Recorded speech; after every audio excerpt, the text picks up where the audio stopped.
Kali ini kita akan membahas secara detail tentang program keahlian busana.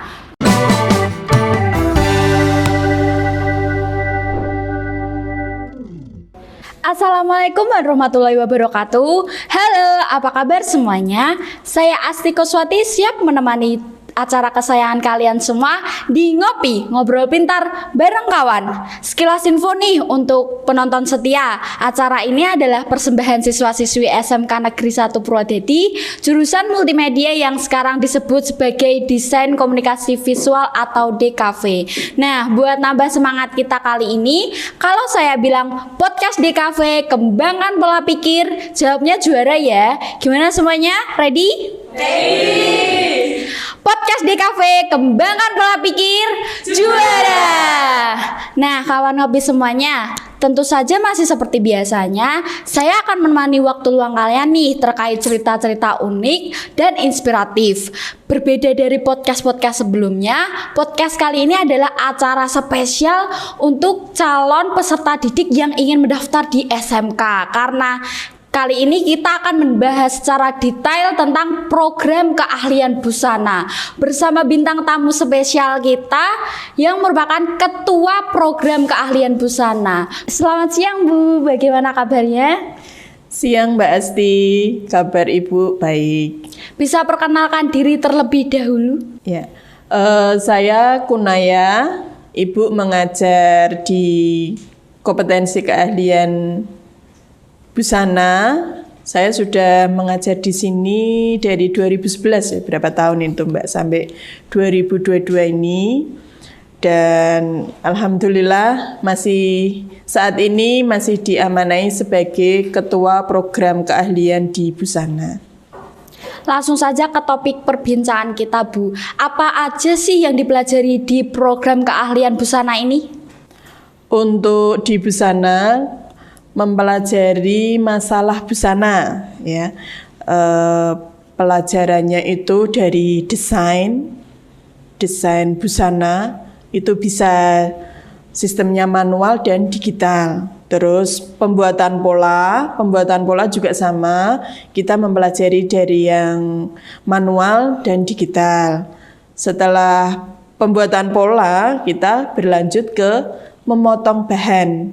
Jadi ketika kita mau membuat baju, katakan ini bajunya Mbak Asti, Wirpak ini ya. Yeah. Nah, kita mempelajari dulu desainnya. Desainnya itu bisa dari manual dan digital. Terus setelah itu pola jadi, kita memotong bahan. Terus dilanjut ke menjahitnya.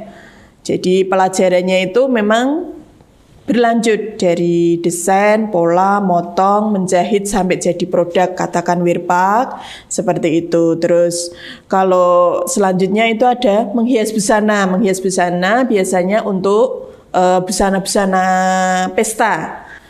Terus juga bisa di lenan rumah tangga. Terus di busana juga ada fashion, untuk modeling seperti itu, fashion show juga dipelajari. Seperti itu Mbak. Nah, untuk memotong kan juga butuh alat dan bahannya itu kan Bu. Iya. Nah, alat atau sarana yang dimiliki oleh program keahlian busana ini apa aja sih Bu? Pelajaran yang ada yang sudah Ibu sebutkan itu di kita peralatannya termasuk sangat cukup bagus ya. Di kita ada dua ditambah satu lagi ya. Kemarin 2, terus sekarang sudah tambah 1 lagi, jadi 3 lab. 2 lab itu untuk peralatan menjahit, yaitu mesin high speed. Di situ ada mesin jahitnya, ada mesin obras, terus lubang kancing, pasang kancing, terus setrika yang pakai setrika uap seperti itu. Terus lab yang satunya itu untuk pelajaran yang digital, dari desainnya sampai pola. Di sana ada komputer dan bordir yang secara digital.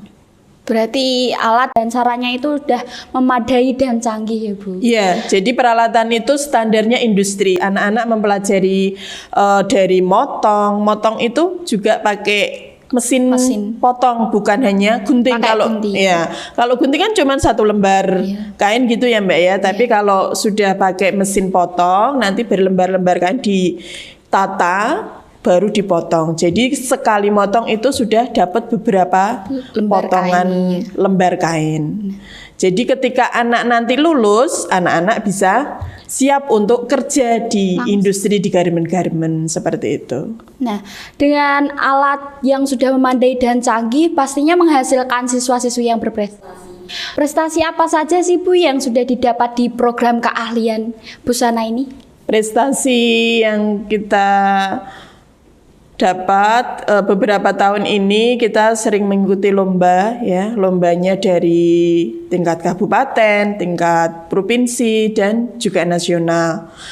Kalau lombanya yang pernah diikuti itu LKS yang fashion teknologi, itu tingkat kabupaten ya, sering pasti ikutnya. Provinsi juga ikut karena tingkat kabupaten sudah jadi juara 1, akhirnya maju ke tingkat provinsi.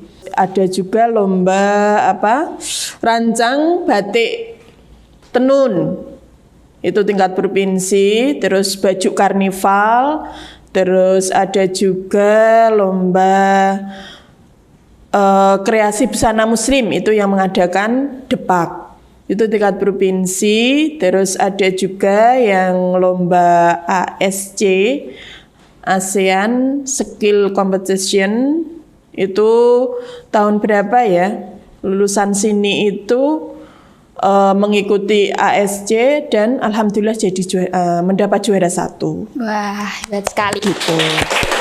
Tahun 2021 kemarin ya, itu mengikuti KKSI. Nah, kalau mengikuti lomba itu ada dampingan guru apa siswa maju sendiri?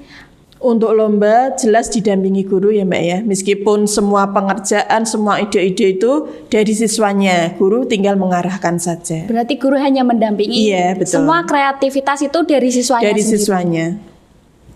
Nah, lulusan program keahlian ini bisa melanjutkan kerja sebagai apa sih Bu?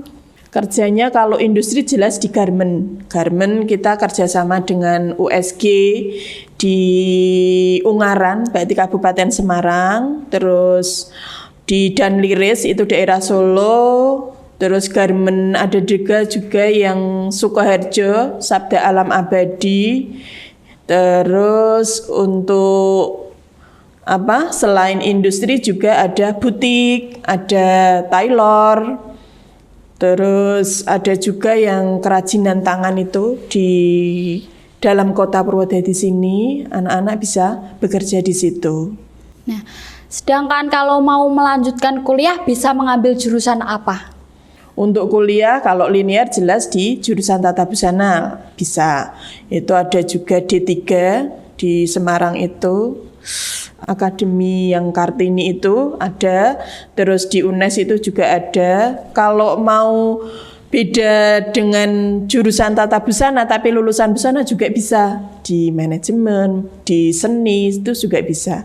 Tahun kemarin malah ada itu kakak kelas ini lulus, dia melanjutkan di manajemen, tapi ketika dia di kos itu teman-temannya bertanya, biasa kan kerumping-kerumping ngomong-ngomong bicara gitu, terus akhirnya tahu kalau punya keahlian busana, akhirnya yang kakak-kakak kelas itu mau wisuda malah menjahitkan baju untuk wisudanya. Jadi ketika kuliahnya nggak di jurusan busana tapi malah menerima pesanan, akhirnya biaya kuliahnya bisa biaya sendiri seperti itu Mbak. Berarti peluangnya sangat besar.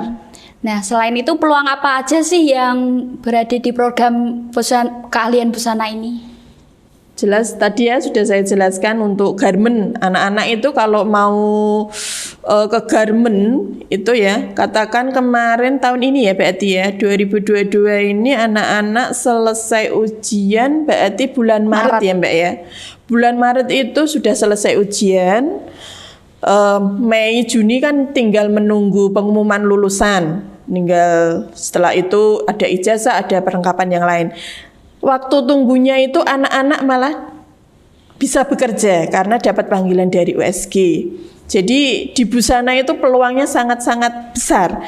Tadi ada anak yang ambil sertifikat, saya tanya, udah kerja di mana Mbak? Itu cerita, kemarin puasa kan habis ujian ya untuk kelas 12 ya, itu dia kerja di ini.